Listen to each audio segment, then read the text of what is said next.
किसी बैंक में डिपॉजिट होने वाला अमाउंट क्योंकि इस बैंक को वापस करना है इन फ्यूचर, तो ये इस बैंक की लायबिलिटी होता है और इसलिए इसे कहा जाता है एनडीटीएल या net demand and time liabilities. Now अगर किसी बैंक में सपोज 100 रुपीज का डिपॉजिट आता है तो आरबीआई कहता है इसका एक हिस्सा आपको आरबीआई के पास जमा करके रखना पड़ेगा, जो है सीआरआर या कैश रिजर्व रेशो।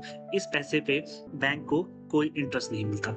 इसका एक हिस्सा जाता है एसएलआर या स्टैट्यूटरी लिक्विडिटी रेशो के फॉर्म में।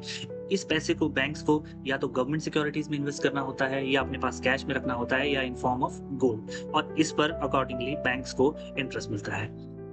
इसके बाद जो पैसा बैंक्स के पास बचता है वो कहलाया जाता है एएनबीसी या एडजस्टेड नेट बैंक क्रेडिट। इस एडजस्टेड नेट बैंक क्रेडिट का एक certain proportion, for example commercial banks के केस में 40% आपको प्रायोरिटी सेक्टर्स को लोन देना होता है। यानी priority sector agriculture, MSMEs, educational loan और ऐसे बहुत सारी कैटेगरी आरबीआई ने स्पेसिफाई की हैं जो आपको सर्टेन परसेंटेज ऑफ एएनबीसी या adjusted net bank credit priority sector को ही लेंडिंग करनी है और इस पे अकॉर्डिंगली बैंक्स को इंटरेस्ट मिलता है।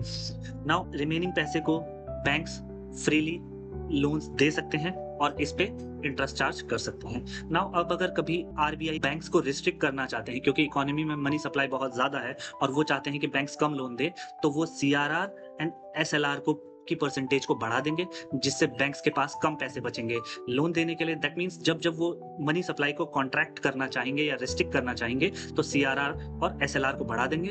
एंड ऐसी सिचुएशन जब वो सीआरआर या एसएलआर को कम करते हैं तो इसका सीधा सीधा मतलब है वो चाहते हैं कि बैंक्स और ज्यादा लोन दे। इसका मतलब कि वो फॉलो कर रहे हैं expansionary monetary policy, which means money supply का एक्सपेंशन इन इकोनॉमी।